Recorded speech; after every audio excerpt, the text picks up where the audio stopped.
pour répondre très Oui, nettement, tout à fait. Molière est un auteur fondamental, pardonnez-moi, un peu plus fondamental dans la culture que l'apprentissage d'une langue régionale. Par ailleurs, si vous avez bien écouté mon argumentaire, je dis à l'inverse de ce que vous affirmez, vous, que l'exaltation des langues régionales est une façon de pousser l'anglais comme la deuxième langue et de la substituer au français. Si au fond il n'y a plus de langue régionale que par bassin, avec des identités locales, c'est une façon de diviser le pays. Non, ça c'est pas. Mais si, mais c'est exactement ça. Savez-vous, Franck, qui est le premier financier des langues régionales en France ?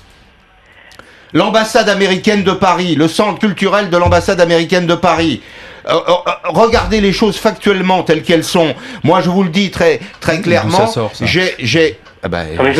D'où ça sort ? C'est Pascal qui te le dit. Mais ça peut se vérifier. Le deuxième élément, c'est que nous avons 30% de jeunes qui arrivent en troisième et qui ne savent pas lire et écrire correctement. Allez-y, Franck.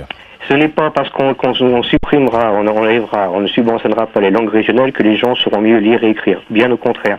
Puisque à chaque fois, le cerveau humain n'est pas quelque chose qui est réduit. C'est plus on le fait travailler, plus on lui apprend de choses et plus il est extensible. Ça veut dire que ça, si on enlève ça ne veut pas dire ça en plus. C'est-à-dire que le cerveau humain, il n'est pas... plus on apprend de choses, plus on s'ouvre à d'autres choses. Et plus mais à ce moment-là, je suis d'accord avec vous, Franck, le petit cerveau rabougri de Pascal Péry... Attention à ce que tu dis. T'as beau être dans les grandes gueules, s'exercer au basque, qui est une langue très difficile à apprendre, et je pense que ça développe d'autres types d'apprentissage que l'apprentissage commun. Moi, je suis un petit peu d'accord avec vous, Pascal. Et à ce moment-là, moi, si tu veux la crainte, alors je dis pas qu'il faut rendre l'enseignement des langues régionales obligatoire. C'est pas la question. C'est un plus. C'est un plus parce que sinon, à ce moment-là, on arrivera juste dans le monde à la langue nationale et puis l'anglais, puisque l'anglais devient la langue internationale. C'est pas l'État de le faire. Et je suis pas convaincu à ce moment-là qu'on continue d'être dans l'enrichissement, si tu veux, comme le disait aussi Didier, même pour nous, pour notre mécanique des neurones, quoi. Si tu veux. Pardon, il y a aujourd'hui des savoirs fondamentaux à maîtriser. Non mais pardon, Alain, on a des enfants, toi et moi. Je suis d'accord avec toi. On a des enfants, toi et moi, incompatibles, qu'on a élevés.